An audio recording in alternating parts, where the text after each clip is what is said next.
አብርሽ ከበሽታ በላይ እኮ በሽታ የሆኑብህ በዙሪያ የሰበሰብካቸው የማይረቡ ጓደኞች ናቸው ለአንተ በሽታ የሆኑብህ። ሲቀጥል ደግሞ አንተም አቋም የለህም፣ በራስም መወሰን አትችልም። ለዛ ነው በሽተኛ የሆንከው አብርሽ። ለማንኛውም ዛሬ እንግዲህ አብርሽ ወደ ቤት ገብቷል ከሆስፒታል ወጥቶ ማለት ነው። ዛሬ እንግዲህ እኔ ልደር እሱ ይደር ሄርሜላ ትደር። አቤት አቤን የሚሉት ልጅማ እንደሚነቀን ነገር ንቀር ያርገ ሄርሜላ ካላደረች ብሎ ወገቡን ሽንጡን ይዞ ይከታተራል። ምንድን ነው ይሄ ልጅ አላማውና ሀሳቡ አልገባኝም። ሄርሜላ ሌሊት ተነስታ ብትደፍረው አብርሽን እሷ እንደሆነ አይን ያወጣሽ ናት።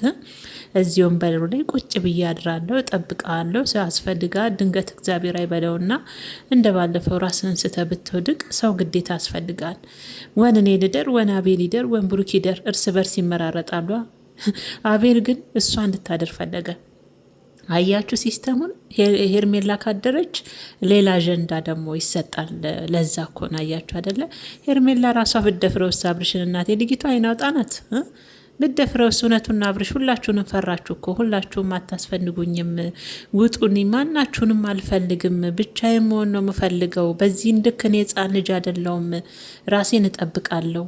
ይሄ ሁሉ ኪኒኒ ይሄ ሁሉ መድኃኒት ተሰጥቶ ለሊት ሰው ያስፈልጋል።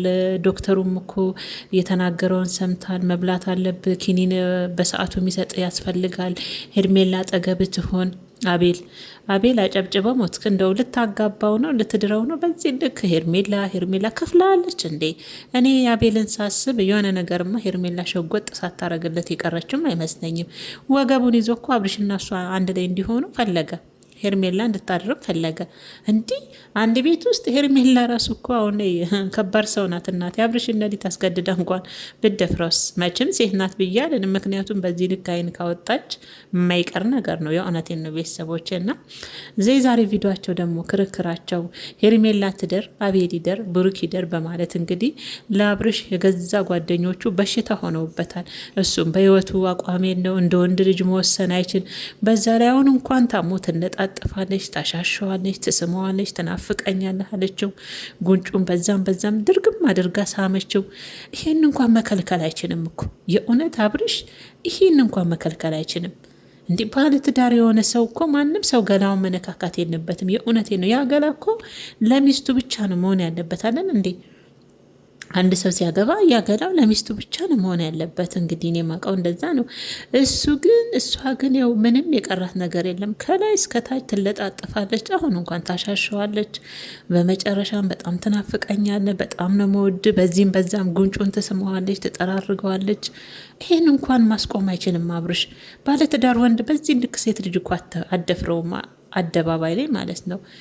በጣም ነው የሚያስጠላው የእውነት አብርሽ። አቋም ስለሌለው እኮ ነው፣ ልፍስፍስ ስለሆነ ነው። በዚህ ንክ ጓደኞቹም የሚጫወቱበት በሽታ እያያዘ ብድግ ቁጭ እያረገ ፍርጥ የሚያደርገውም የእውነቴን ነው ብላችሁ ከሆነ እኔ ግን እውነት አይመስለኝም። ይቅርታ አድርጉልኝ ቤተሰቦቼ።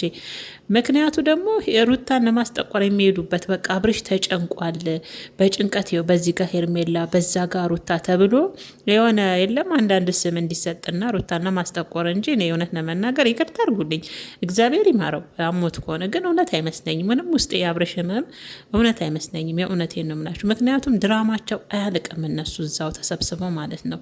እኛንን እንጂ ምስኪኖች፣ እነሱ እርስ በርስ ድራማቸው አያልቅም። የእውነቴን ነው የምላችሁ። እያስመሰሉም ይሆናል።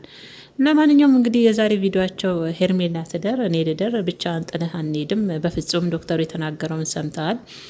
ሄርሜላ እኔ ካላደርኩ ሞቼ እገኛለሁ። እዚህ ወንበሩ ላይም ቢሆን አጠገብህ ማደር አለብኝ፣ ያለበዛ ጥየቅ ቤት እንዴት ሆኜ ሄዳለሁ። ስልክህንም ዝጋ፣ ሊያጨናንቁ ይችላሉ።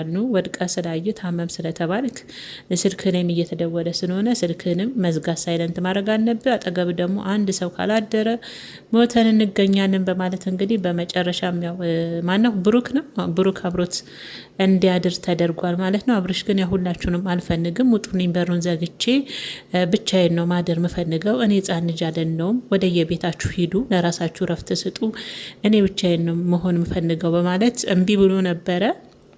ጓደኞች ያው በሽታዎች ናቸው እነዚህ ደግሞ በሽታዎች ያው አንፋታም ብለው እንግዲህ ቡሪክ እንዲያድር ተደርጓል። ሄርሜላም በጣም ትናፍቀኛል አብርሽዬ፣ በጣም ነው መወድ፣ በጣም ነው ማከብር ብላ በዛም በዚህም ስም አሻሽታው ነው እንግዲህ ሄደችው ማለት ነው።